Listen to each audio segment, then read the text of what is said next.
وهنگا تفسير ولندا أنكم يابلا يرمي بإذن الله أمبنا تاو يركلنا تفسير سورة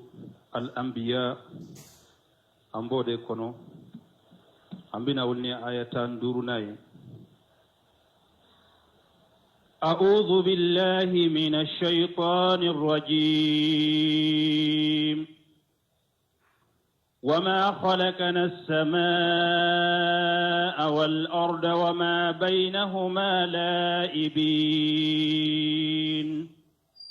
بسم الله الرحمن الرحيم والصلاة والسلام على نبينا محمد وعلى آله وأصحابه وسلم تسليما كثيرا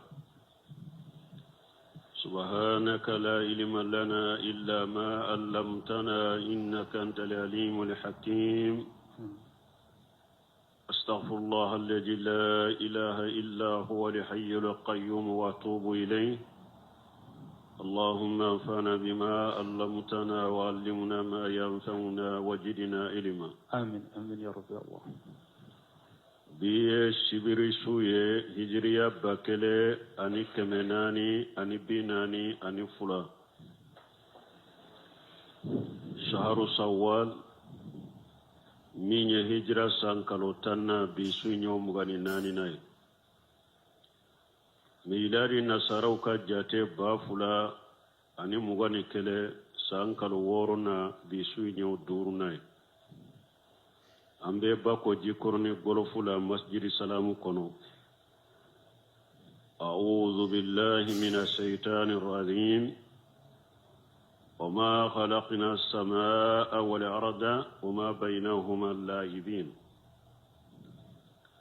ni aya la ala ban kibariya masamin korota lendo ko ale masan kaba wolon fula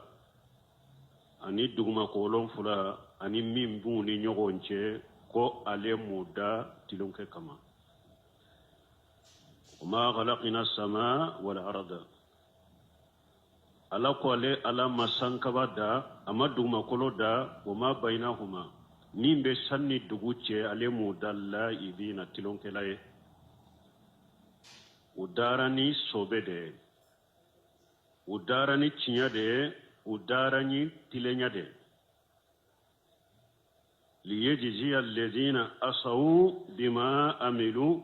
wa yajzi alladhina ahsanu bil husna ona na yawre kuno suratul najm kono sankabalon fula daku ani duguma kolon fula ani min biu ni nyogonche adara de puro kamogo de sara ni mogo munu nye bara juguke ni njanya na maya kono lagara alabu sara nuka juguma uye ni mogo munu fana ye nyumanke alabu sara nuka nyumaye sanni dugu ani min bunu nyonche da kunya nindede wa annahu lam yakhluqu dhalika abasan wala laiba ala ko madda tilonke kama umadda ko ale tilonke laifana ko ya were kuna lako وما خلقنا السماء والأرض وما بينهما باطلا ala ko sanka bawlon fulani dugma ko lon fulani min bunu nyogon cenne mu dafu zalika jannu alladhina kafaru ode kafiru ka jigiyanu ka bisigiya kafiru nyana ni sanka ba min fulan sanfe nin dugma ko min fenselen fule nunun dara tilonke de kama iki ka sagoke uni nyogonche ika sagoke ukono ode kafiru ka jigiye jalika jannu alladhina kafaru fawailu lilladhina kafaru minan nar ala ko jahannaba tasuma janga kata abe mugowiye mugo munun kafiriyara tasuma la jababuye awon balmo sankaba wolon fula dugma kolon fula ani mun buru nyogonche umadda tilonke kama udara cinya de kama udara tilenya de kama udara de hada maden kelenkele nasara ni ka keta ilagara ni ye nyuman ke nasara ni nyuman ni ye juguman ke nasara ni juguma de ani fana uda kunye munya ka ala donu ye كالك مسيادو هو الذي خلق سبع سماوات ومن الأرض مثلهن لتعلموا أن الله على كل شيء قدير وأن الله قد أحاط بكل شيء علما آية وركنا لك ولا دي مساي ناي سانكباولون فلادا دوما كلو فنا يون يغنا دي برو أكادو كوني على بسفين بلا لتعلموا أن الله على كل شيء قدير برو أكادو على بسفين بلا برو أكادو كو على بفين بدو donc da kunyendinde mogo munun bo fo tiden kam majamulila ko alay sankabolon fuladda mamru horma koso alay dugma kolon fuladda mamru horma koso haja qawlun batilu ni nye kuma ciyalende de latin nin kuma la sankabolon fuladda ku dugma kolon fuladda ku min bunu nyawonce ala yo je ya qur'ana kono litalamu anna allah ala kulli shay'in qadir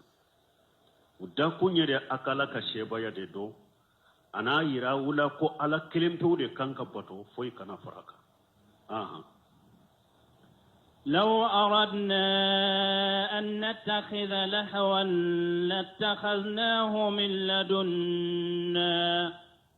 لاتخذناه من لدنا إن كنا فاعلين لو أردنا أن نتخذ اللهوا ala konni ale ala tun na ale tun ya laɲini ko a bɛ den min na ou bien a bɛ furumuso min na tafsirikɛlaw bɛ nin kuma fula de fɔ lahawa in na tafsir mu ya saraya tafsir fula bɛɛ la ala konni ale ala tun ya laɲini ko a bɛ den min na ou bien a bɛ furumuso min na la tagadinahu min ladunna ne ala tun bɔ min na n yɛrɛ de fɛ sankaba la n tɛ n'o bɔ dugukolo in na parce que kafiru ko de ko al malaikatu banatullah ko lay jinna muso de furu ko de malika wolo ala ko ni ale tunya la nyini ko ale be demmina ou be ale be furu muso mina ale to bo dugu kolo kayawo atumba bo ale yere fe hurul aynu be arjanna kono uluti inu di jia muso te bila nyon koro yere ni ne tumbe demmina ube ne tumbe muso mina ntumba bo nyere fe sankabala nteno ta dugu kolo kaya in kunna fa'ilina ma kunna fa'ilina menne ala toke in kunna fa'ilina inni min fulani ne nafi de do bi mana ma in kunna fa'ilina ma kunna fa'ilina ne ala toke bagay ne te demmina ne te muso mina o ke bagate ne alai parce que oye mugon na silende ka ko hada madende na silende o de be muso ta e de be denta parce que na silende do menne ala toke aya wore kunu ala ko law arada allah an yattakhija walada lastafa mimma yakhluqu ma yasha ni ala to nya la nyini ko abe demmina yere ala yere ka damfe wala min kada ya bo sugante ko ka denye wa huwa allah alwahid alqahhar me ala de masakelenye je nyugo sitala ala de karaban masai fanajaha nafsahu an ittikhaj alwalad mutlaqa ala aya yere saniya kabo demminan ma chogo ya bela wala shiyama amma yaquluna min al-ifki wal batili kuma mana kafiru tumbe galon munun fo galon jugu munu nu tumbe munu ani kuma fu munu nu tumbo fo min ittikhaj isa awli uzairi awli malaikat nasaraw koko ala ye isa mina ka kya denye yahudiya koko ujeri ala denye maka kafiru ko malikaw ya ala denye ala senale ndo kabon nunuma subhanahu wa ta'ala amma yaquluna ulwan kabira ala senale ndo kabon nunuma ala koroto alendo kabon nunuma korota min kabbo kosobe aha بل نقذف بالحق على الباطل فيدمغه فإذا هو زاهق ولكم الويل مما تصفون بل نقذف بالحق على الباطل على كو على بتشياتا كافل غالونكا أي نبين الحق فيدهد الباطل ala ko ale be cinya bange cinya min bangeli be ke sababu ye katani ngalonye pew cinya na bangera akad dalilaw fora qur'ana kono akad dalilaw fora hadisa sahalewun kono galongalo be fo galongalo be ke abebeta bebetunu men ni ya ye yoro galomba ke kafanga soro cinya tigu de ma joni cinya cinya tugu de ma cinya fo ka jense ka bangena ka delilaw cinya bangera yoro galombeta aba faga sente galon koro ne ala be cinya mba fili galonka abe galo kunkolo sembe aba ci bogo ibe bo min kalama galo beta ne ala be cinya bange na ka delilaw ye ka jeya na ka hujaw ye na ka delilaw ye abe tani galo ye Oreso Cheikh Abdalaji Bumbaji ko ako cinya tigu galon tigu fari kana foni kateme auka cinya tigu galon tigu kana farinya kateme auka cinya tigi de kanka farinya kateme galon tigu ka cinya tigi de fari kanka foni kateme galon tigu ka parce que ebe min fo ini ala ce cinya de do joroti la siranya tila afolila ini ala ce la gara a jorotila a seranyatila della bala qur'ana della bala hadisa ay hakili sigilende bafo e man kasira e fari man kan fa ne galon tigila yerebe galon min fo yere dusukun kono nende bake ka fo ma dusukun kono yere bafo ibake ka galon tigede galon tigila koni ne bake ka fore me dusukun yere bake ka soso ibake ka galon tigede ibake ka min fo cinyate de me ulu de fari be foni ulu de be farinya ulu de be keneta ka cinyatugu to togodi cinyate bange yoro ko galombe fanga soro ni yayi jamana in kono ya bidiya wu yangara mushrika wu yangara ciatirbo wu yangara wu ye fanga soro cinyatugu de ma joni cinyai ulu de ma cinya fo fo togo nyuma na mimbaru ka ulu de ma cinya fo fo togo ma nya deresula ulu de ma cinya fo fo togo nyuma na rajoula ulu de ma doni cinya fo togo nyuma na telewula odi ya to galonya fanga soro yo cinya te fo yoro ko galombe fanga soro ala ka fumado qul jali haqq wa jahaqa al batil innal batila kana jahuqa ala ko muhammad afuye cinya nana galon tara galoye tafende وما جاء بدل حق إلا الدلال فوي تنيا تنيا كوفني فيليته من نيا تنيا ودي بفعنا سورو تنيا ودي جماعة تنيا بوعو بيري تنيا ودي نوفه غالون دي نوفه تنيا تقول دي ما جو على كتنيا تقول على كو جوني تنيا على كو جافريا على كو فروفوني على كو نه على مبي تنيا بابي أفيلين غالونكا fayedi maquhu abe galo kunkolo sembe abachi fayi jahuwa jahihu ibugu min kalama galo imbeta abeta pewa beta soko ateseka sabata ateseka to walakum alwaylu mimma tasifun halaki bawiye aw munum bake kam mankutu sabati alala mankutu munun ni ala senaleno kabuma munum ba fe ka dendi alama ala senando kabe fema bake kamunu fo mimbe ko isai ala denya ala senalendo kaboma min ko ujeri ala denya ala senalendo kaboma min ko malikawi ala ka demuso ala senalendo kaboma abake fo kafe ngofe foma on ko to juguni nagashi alaka ala senalendo kabwa bema وله من في السماوات والأرض ومن عنده لا يستكبرون عن عبادته ولا يستحسرون ثم على النفو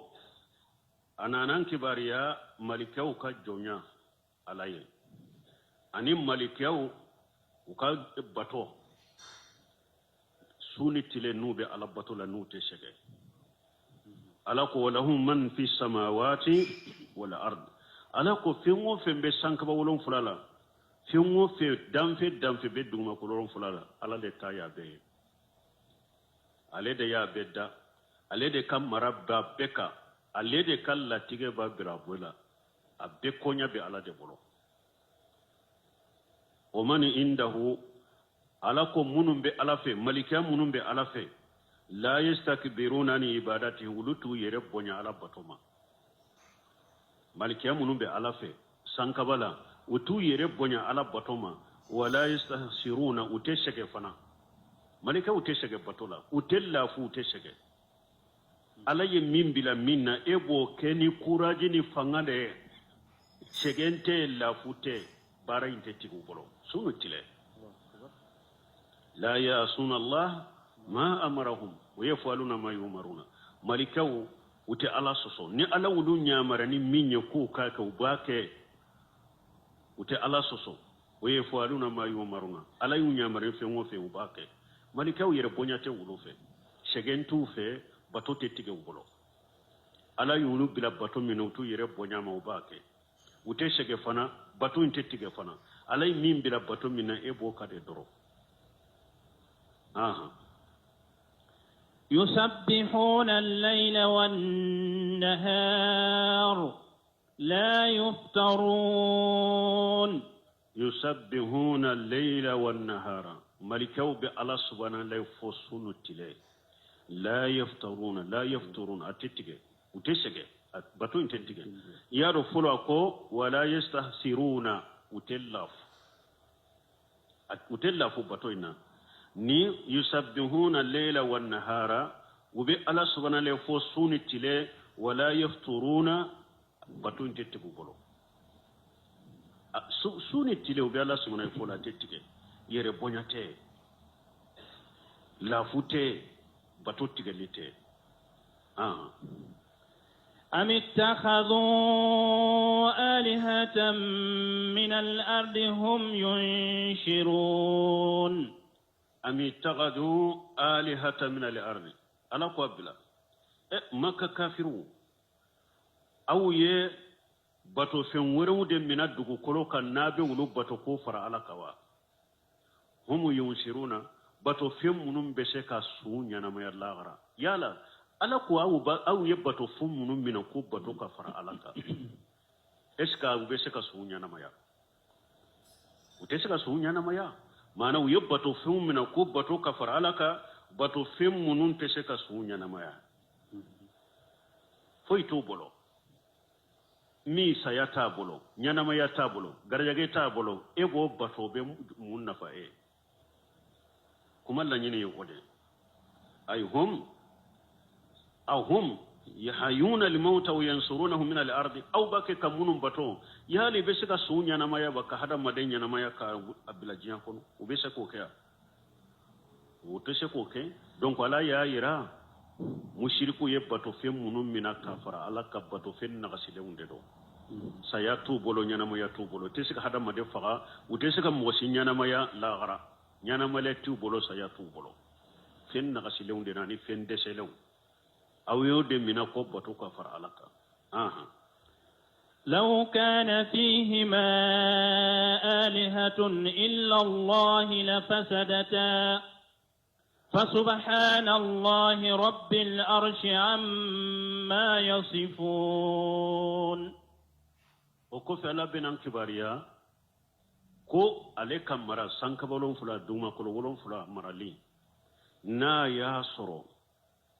marali kela werebe na ya soro bato fen werebe min faralembe alaka sankaba dalina maralila duguma kolo dalina maralila sisa nya soro sankaba ni duguma kolo be ciana Allah yode fo walau kana fihima alihatu illa Allah mana khairullah alako na ya soro bato fen werebe sankaba wolon fula duguma kolo ron fula na tu nya soro tigi werebula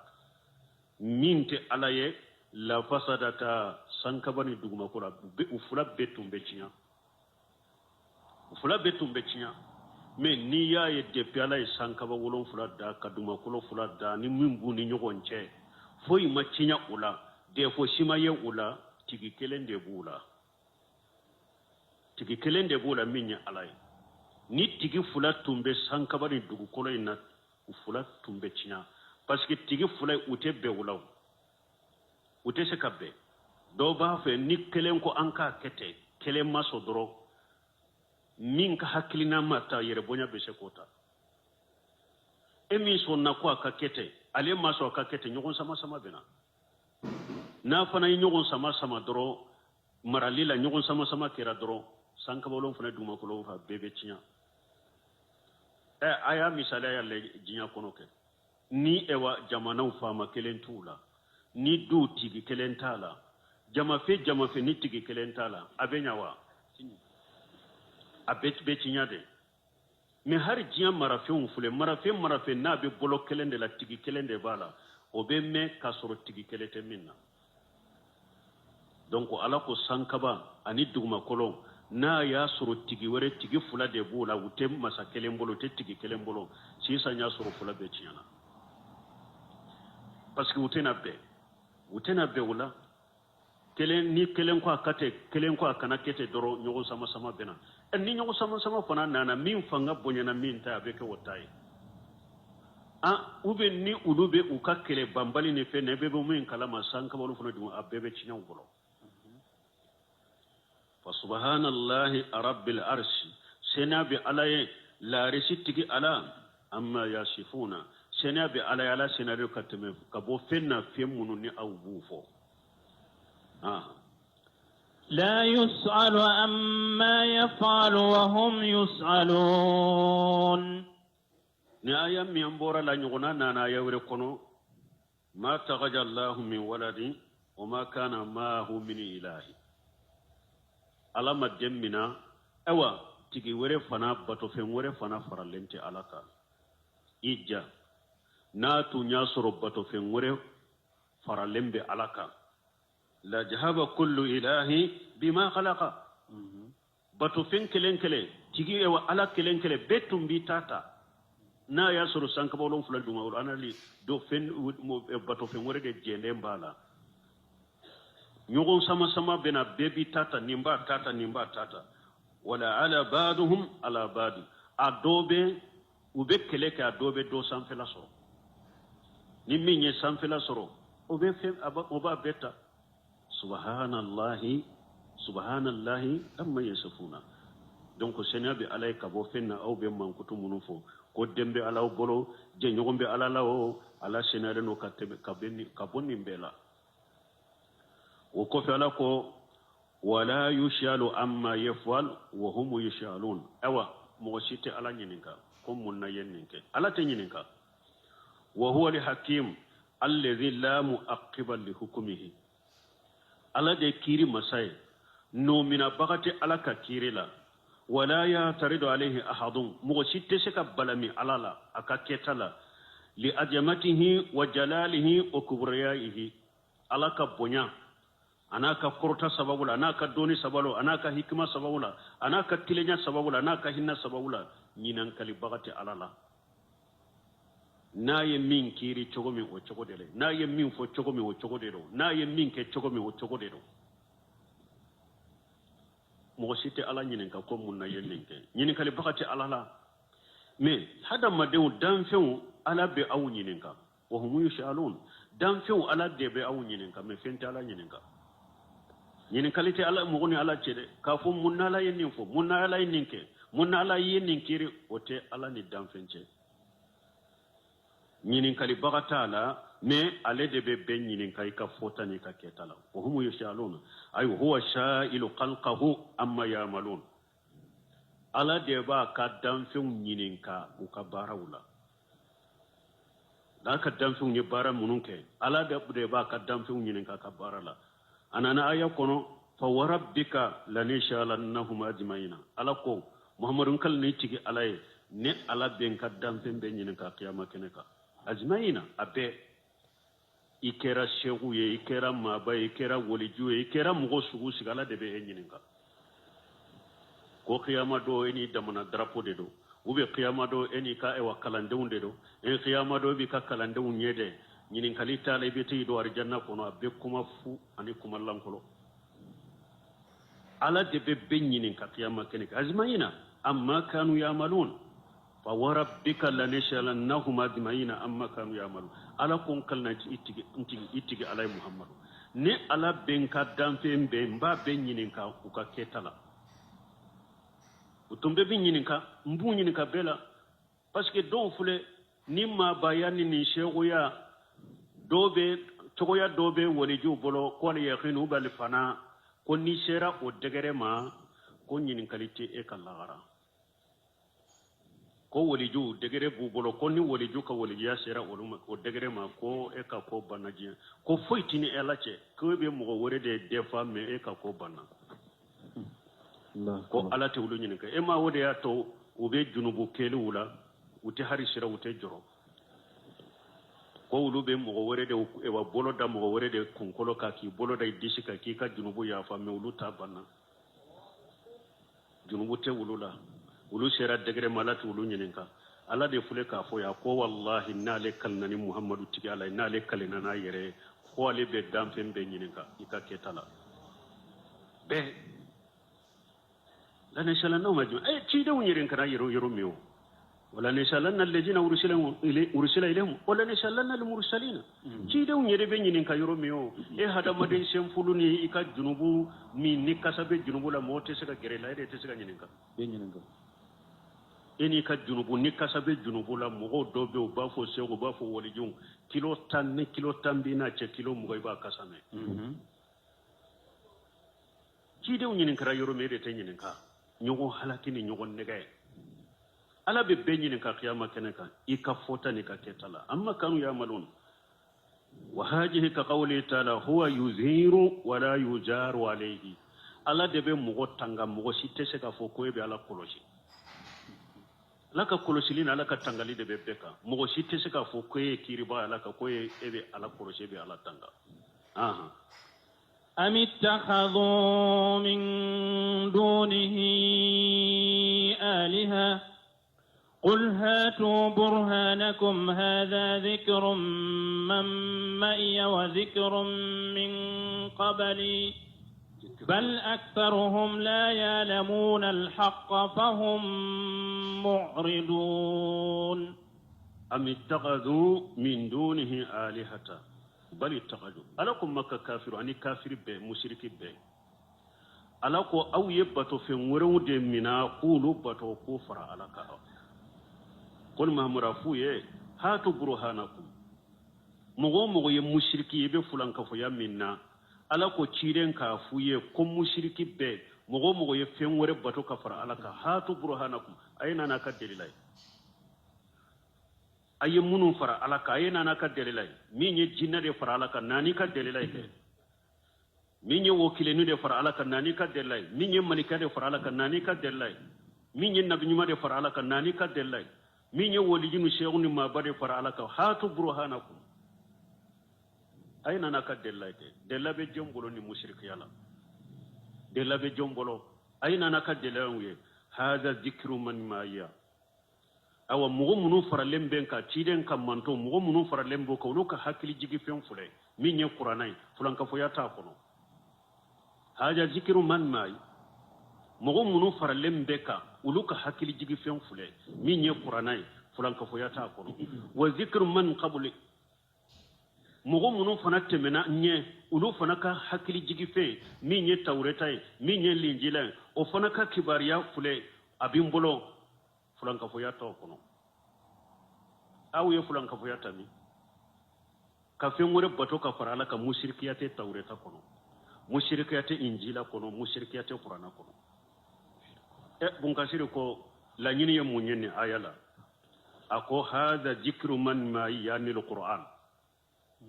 mo munum be faranne ka lu ko hakili jigi fen fule waye jume qur'ana wa dhikru man qabli yani alkutubul mutaqaddimatu wa zikru man qabli maana kitabun munun temena nenya ala khilafi ma taquluna wa taj'amuna kitabun munun temena nenya qur'ana fule aw be min fo wata kono kitabun munun temena qur'ana nye abe min fo atulu kono fulan ka foya tu kono fa kullu kitabin unzila ala kulli nabiyyin ursila kitabu ni ala ya jigin nabi nyuman kan nabi nyuman na juma cira kitabu jigiraka natiqu bi annahu la ilaha illa allah abe kitabu jigine be konore kitabu jigine be kumana na yede ko bato fen wore site min ka bato ciyani ala kelen tawte wode be kitabu jigine be kono walakin antum ayyuha al mushrikuna mi aw mushrikun la ta'lamuna li haqqa fa antum mu'riduna anhu aw tecinyado aw sagira ka bacinyama aw mushriku aw tecinyado asagira ka bacinyama fulan ka foyate kitabu shikono wad aha وما أرسلنا من قبلك من رسول إلا نوحي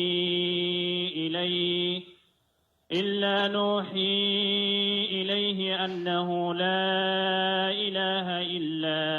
أنا فاعبدون وما أرسلنا من قبلك من رسول على كتشيد ما تشيد شيء إني إلا نوحي إليه فو تشيد ne ala ya wahu ciyama annahu la ilaha illa ana fa'buduni ko bato fen wore site min ka bato ciyani ne ala kelem pewte ewa beka ne ala kelem pewte bato ko ala fule ka fo yande ko bato fen wore site ne ala kelem pewte bato wore site na ka bato ciyani ala kelem pewte ale kelem pew ka bato mais ni mugo min yenni fo ko beka ke tawhidi e mushrikiya kabila ko dirikta teri bebe se ka ke ka sagoyewa ko bena ka hakilina tewa bena ka bato choko tewa ay hada madon to ka horo nyala e qur'ana yere de fulen ne ciden cide cira ako ciden ma ciden si ci enye fo wa haw cira o maka fo o yede ko ne ala kelem tewde masaye masamin bato e cinye fo kana bato ka farane alaka tauhidin ciden be ka kuma yi wade aya wuri kuna laku wala gadi basina fi kulli ummati rasula an ibudullah wastanibu taghut alakum mantum akalila ka fana de wallahi mantum temena ne ala nye ciden de chu o mantum ma o jama kuluma ku kan ne ala kelemto bato ku yere kuroshi franka foyama wastanibu taghut la ilaha illallah kureninde la ilaha nafu illa Allah isbatu donc ni min fulan ni ala ko ma rasulna min qablaka mi rasulillah nuhu ilayhi annahu la ilaha ni nyen nafuye illa ana fa'budun isbat la ilaha bato fe ngore site min ka bato cinyaye na ko illa ana fa'budun al isbatu fonne ala kelem kaw wodi ato ko la ilaha illa allah josem fulade bala an-nafwi wal isbat batogge ka boddan fembe bolo iba fonninde man nafwi e wa sabati ala kelem tawye bato sabati ala kelem tawye aya be qur'ana kono bena a chama tauhid la be la ilaha de qur'an tafsir awye al-nafwi wa isbat abeni aya kono ya ni ala ko illa nuhi ilayhi annahu la ilaha nafwi bato fu resite min ka bato cinyai illa ana fa'buduni al-isbat bato sabar kira la kelem tawye ni ala kelem ka bato aya wurin min na suratul nahl kono wala qad basina fi kulli ummati rasula an yabudu allaha al-isbat wastanibu taghut an-nafwi ala kelem ka bato sabatir alai wastanibu taghuta kabato ge ka bobbato fe ngore bolo o yen nafuye fa kullu nabiyyi basahu Allah yadu ila ibadati Allah wahdahu la sharika lahu bun kasir kon nabi nyuman nabi macira ala ya cide ko ala kelimto de kabato je nyogonte alala wal fitratu shahidatu bizalika aida hada maden yire fana danco go shari'a lembe ni oye wal mushrikuna akum mushrikun la burhana lahum dalilati mushriki bolode wa hujjatuhum dahidatu inda rabbihim dalilanu huja bebe mushriki bora be cinyale ndo alafe dalilanu huja be mushriki bolo abe cinyale ndo alafe wa alaihim khadabun wa lahum azabun sadid ala ka dimi de be mushriku ye la jaba de bu ye mun bo la dimi bismillah awan balmo ciden be cirani tawhidi de awa woleli kila be jiyan kono sisa be ka woleli ka ke tawhidi ala kelem pe ka batu foy kana faraka fulan ka foyan nunun ka ge u ka boye pew ciden be ka woleli ni dawa kila ni mugo koyi be woleli de ke woleli ni tawhidi tala Sheikh Sal Fawzan Fawjani ko ako o woleli da bilali yere de kanyi ako pasigite foy la ni tinyalite weleli ko parce que ya nyinin kare ko mo do ka wajuli nu ka dawa ku ka mo wele kata jogo nyuma uma aka mo bila bange baga batoma aka mo bila furu matara furu